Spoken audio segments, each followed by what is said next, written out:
let's be realistic. There are advantages and disadvantages living in South Florida. And actually living in South Florida may not necessarily be your cup of tea. But if you're thinking about moving down here and relocating to South Florida, these are 10 negatives that you really need to be aware of before you make the move down to South Florida. Hi, I'm Kev. And I'm Suze. And welcome to our channel, Living in South Florida with Kev and Suze. If this is your first time to our channel, welcome. If you've been here before, welcome back. Suze and I we're local realtors. As much as we love making the videos. And we do. And we really do. And we've learned a lot. And we've made quite a few of them. So yes. As much as we love making the videos, we love even more trying to help folks out with their real estate questions and quandaries and issues here in South Florida. If you've been thinking about relocating to South Florida, these are the 10 negatives that you really need to be aware of before you're thinking about coming down here.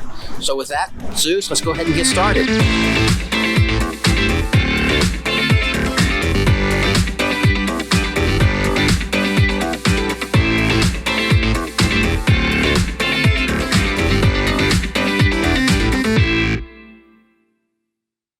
The first thing, it's weather. You know, everybody talks about how wonderful and great the weather is down here in South Florida and how nice it is and it's sunny and stuff like that. From October through maybe March and April, when the rest of the country is under snow or under ice or a combination of all the above, yeah, it's terrific down here. Oh, it is. It's warm.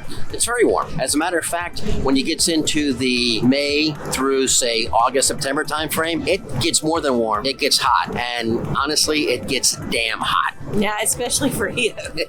Especially for me. But the other thing is it also gets humid. So you have the combination of the heat. And I'll tell you, honestly, sometimes the overall heat index can be up over 100 degrees. And as much as we appreciate getting a nice cool breeze every once in a while off the ocean, it is hot. Oh, and for you women, if it's humid, you're going to have a bad hair day. So you're just going to have to go with it. Yeah, you're going to have a bad hair day pretty much every day from maybe May through October. Yeah, okay. I mean, if you do a hairstyle and then you're going to have, no matter what products you use, you're still going to have a bad hair day with the humidity. Exactly. And on top of that, for the months of June through November, which is basically what is known as our hurricane season down here. So in addition to having heat and having humidity and having thunderstorms, and some of those thunderstorms, we've been out in them where you can't see 5 feet in front of you. But some of those thunderstorms, when you combine in the whole hurricane watch and stuff like that, it can be really, really brutal down here. So you need to be ready to take in stride the weather. And if it's not something that you can deal with or something that you're not ready to take care of, you need to take that into consideration. Yeah, just go ahead and pack an umbrella and just leave it in the car,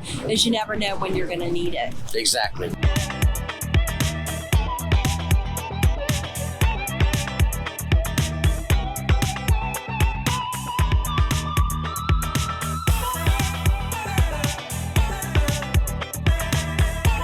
This next one is kind of difficult to explain, but I'll do my best to kind of go through it. We refer to it as the negative effects of urbanization. Okay, go ahead and explain that. I'll give it my best shot. For the longest time, South Florida and Fort Lauderdale area especially, even the Palm Beach County around Boca, even those areas, those are pretty much known as kind of retirement havens. So what you would do is you would have people that would come down for 5-6 months out of the year, and they would live here, and it was great. And then when the temperatures got warmer where they're from, they'd go back up there and everything would be great. Over the past maybe 10 years, though, what's happened is that there has been a huge influx of folks coming into South Florida. Folks like us that are not ready to retire. And what ends up happening is that you have the population has increased dramatically over the past 10 years. And with that comes what's called urbanization. Everybody's heard the saying or the motto that you can't make any more land. So what happens here is that you have more and more people coming down. Statistically, what would you say we have? Probably 900 people a month coming to maybe 1,000? I would say we probably, 900 to 1,000 folks a month coming down here in South Florida. And then, of course, during the winter months, when everybody else is basically freezing their buns off up north, it goes up even higher. What does that really translate into? What does that really mean? Well, what it really means is that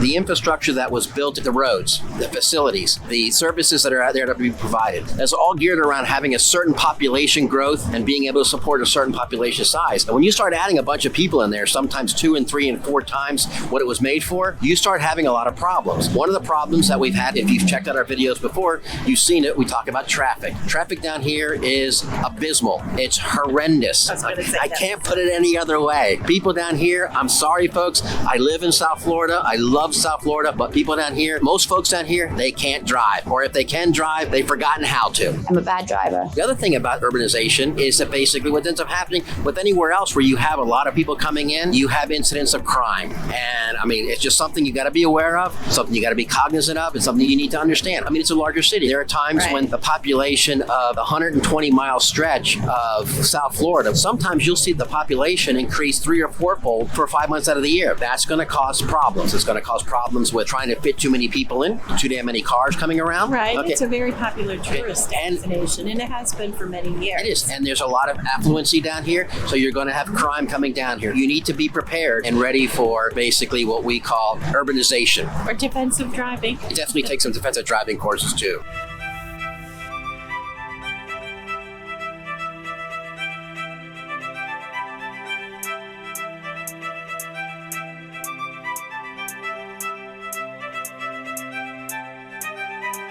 You've probably already figured this out a little bit based upon the weather extremes that we have, and also based upon the number of people that are coming down here. More accidents, more weather things, hurricanes that are coming through. You're going to run into a high cost of insurance. For those of you that haven't been to Florida, or South Florida more specifically, and you're looking for insurance for your homes, be prepared. We're telling you right now, whatever it is you're paying up, maybe New York, Los Angeles, San Francisco, or maybe even Chicago, anywhere else, it's going to be a lot more expensive down here. There's a larger propensity for things to occur.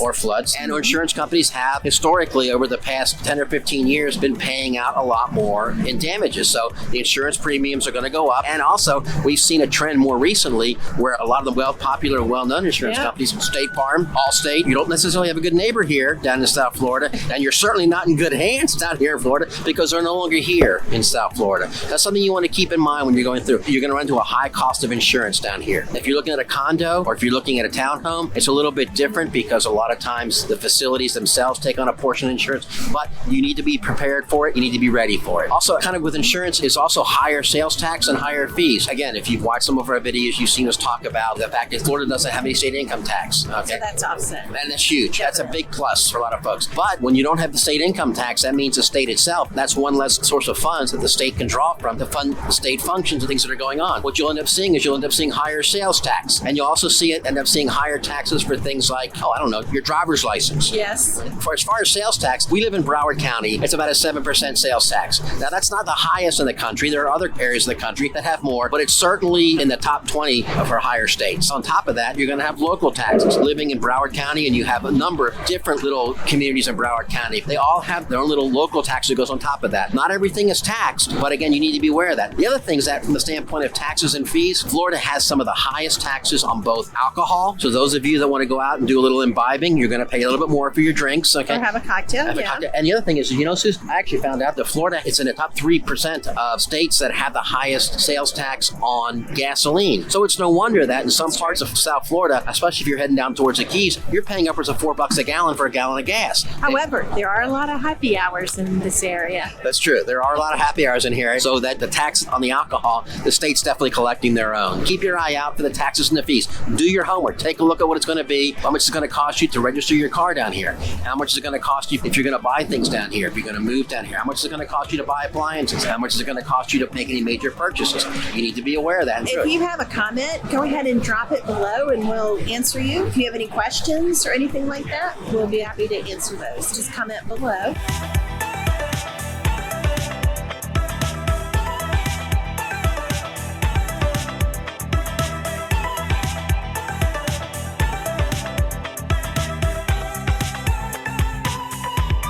Another thing is, and this sounds kind of funny, and some of you are going to chuckle about this, but basically wildlife. Look at that. There's the paddle pup. Right behind us is a paddle pup. We come from Northeast Georgia, so it wasn't unusual for us on fall and winter days to see deer out in our backyard and stuff like that. And that was terrific. That was kind of like a sign that fall was coming. Or when you see the first robin in the tree, it's kind of like a sign that the spring is coming. Down here, it's a little different. We have everything that ranges from bugs and insects, which we get a lot of. Turtles, we have snakes. There are a couple of bobcats. We have gone on a couple of the hiking trails, and it does say beware of the bobcat. This is true. We recently had a little cold snap come through here, and I'd never heard of this before, but it kind of made me chuckle, but I thought somebody was actually pulling my leg. The temperature got down below 50, which for down here, and for those of us that have been down here for a while and whose blood has thinned out, it became a little chilly. But the thing it really became chilly for is the iguanas. Some of the iguanas that we've seen walking around the golf courses near where we live, where I attempt to go out and play golf, some of those suckers are 3.5 feet long. They're reptiles, so when the temperature gets really, really cold, their metabolism shuts down. One of the things they put on the news, watch for iguanas falling out of trees. In which they do. And they do. They fall out of the tree. And they're not dead. Make sure you realize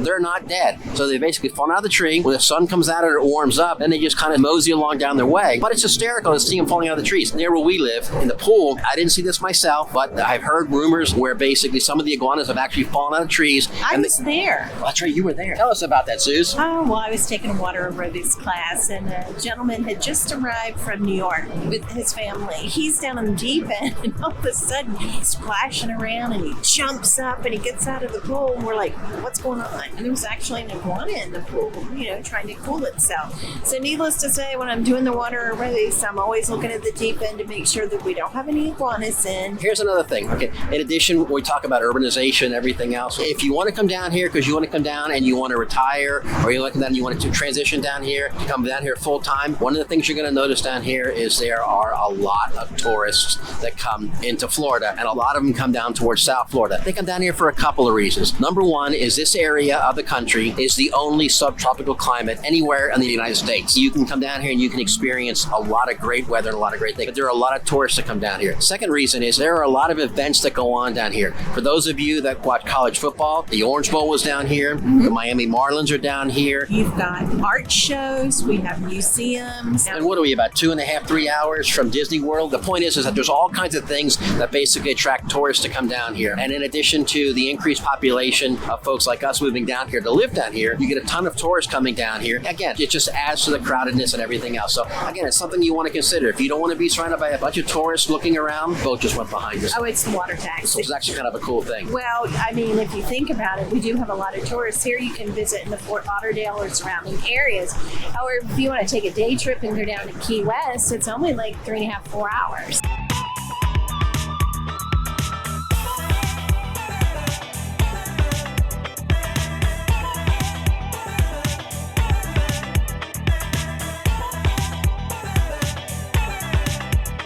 Another thing is I've never really experienced this until I came down here, and I kind of thought people were kind of pulling my leg when I heard this. Actually, I'm being kind and using that little saying. But here's the thing. We have sinkholes down here. I honestly thought that was a load of BS. I thought this was a wives' tale, and I didn't really think much about it. But actually, when I got looking about it, and I saw some of the things, and I've actually driven by some of them on the roads. What happens is the ground opens up and starts swallowing things up. Yep. And I'm not talking about street signs. I'm talking about cars. I'm talking about houses. In some cases, it's neighborhoods that get swallowed up into a sinkhole. Many folks have asked, what's a sinkhole? So, Suze, ask me. What's a sinkhole? I'm glad you asked. It comes from the fact that the majority of the ground here is limestone, and the majority of the potable or drinkable water in Florida, especially in South Florida, comes from what is known as the Florida aquifer. When those water levels get down too low and that limestone begins to dry out, it crumbles. What ends up happening is anything that's built on top of that crumbles along with it. So you may wake up one morning and find out that something swallowed up your car, or in some cases we see it swallowed up a house. Now, in one case down in Miami, we actually saw where it swallowed up almost a full city block. They wouldn't let us go down there and take a look at it, and I have to admit, I was very, very curious to see that, but they wouldn't let us go down and take a look at it. Go look on the internet. After all, if it's on the internet, it's got to be the truth. Yeah, right. But I mean, there's sinkholes that come up here, not all the time, but the urbanization, the increase in the population, the increase in the building, all contributes to that, and all leads to increased possibility of the sinkholes. Hand in hand with that, you have a lot of construction going on with the repairs of the infrastructure, which isn't a bad thing. It does add to traffic.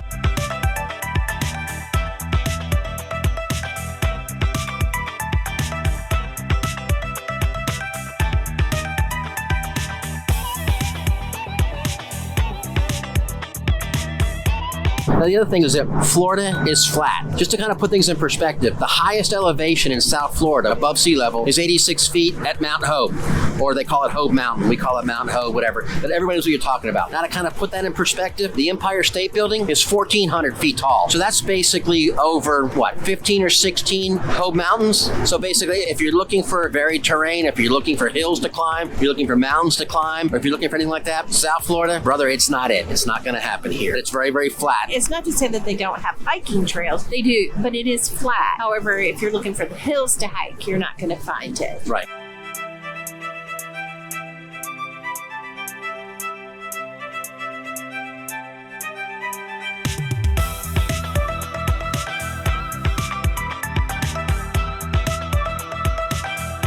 I'm not exactly sure how to convey this, so I'm just going to kind of come out and say it how I perceived it, and I'll try to explain as I go along. South Florida is not pedestrian friendly, and it's not pedestrian friendly for a couple of reasons. Number one is the traffic. Everybody knows, everybody's heard about it. We've said it on almost every one of our videos. Don't you think maybe it's depending on the area? No, I don't think it is. Okay. I think what it comes down to is that people don't obey traffic signs. Now, when I say not pedestrian friendly, I'm not talking about the standpoint of not having sidewalks and stuff like that. I'm talking about the fact that you got to sometimes take your life in your hands when you're going across the street. First of all, there are not a whole lot of stoplights. Second of all, those ones that they do have are not really synchronized. And third of all, it doesn't really matter because most people don't obey them anyhow. People down here, they mostly drive with one hand on the steering wheel, the other hand on the horn, and a foot on the gas and a foot on the brake. And they have basically the window down so they can scream out the window and do everything from basically tell you where you should be going to insulting your parentage and your heritage. Now, in the beach areas and over near the boardwalks,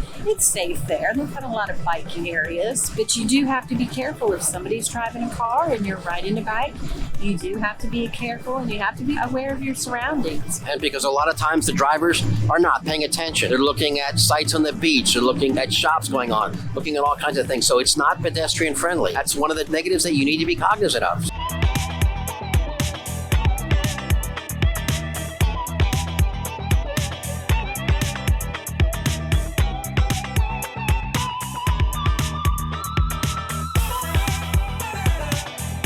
Now, here's the other thing. This sounds kind of funny. It's not meant to be funny, ha-ha. Here's the thing. If you don't like the beach, South Florida really isn't for you. Now, there are folks who don't like the beach. It's like laying on sandpaper. They don't want to lay out. It's humid. It's hot. It's muggy. There's all kinds of critters around. They're having a hard time walking in the sand. They get knocked on their butt when a wave comes in on the beach. Something. I mean, all kinds of stuff. If you don't like the beach, South Florida really may not be for you. Now, that's not saying that everything revolves around the beach, but the majority of the reasons that folks come down here to move down here is at some point in time, they're going to want to go visit the beach and go hang out at the beach. If you don't like the beach, or water sports, or any of the outdoor things that you would do. That's true. Very true. That's not for you, and you'd rather be in the mountains or hiking, then South Florida isn't the spot for you.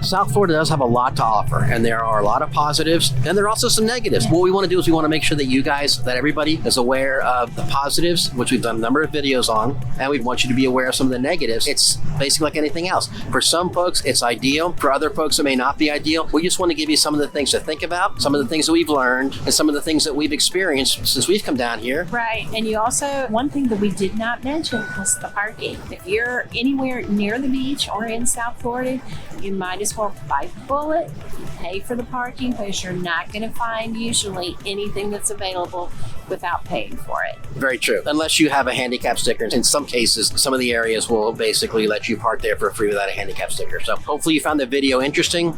And if you have something that you think would be interesting or you'd like for us to do, just drop us a comment below, and we'd appreciate that. If there's anything you'd like to know more about, also drop us a comment and let us know. We have one of our viewers who's asked about Delray Beach, which not coincidentally is going to be our next video coming up. Keep an eye out for that. And I'm Kev. And I'm Sue. And until next time. Thanks. We'll see ya.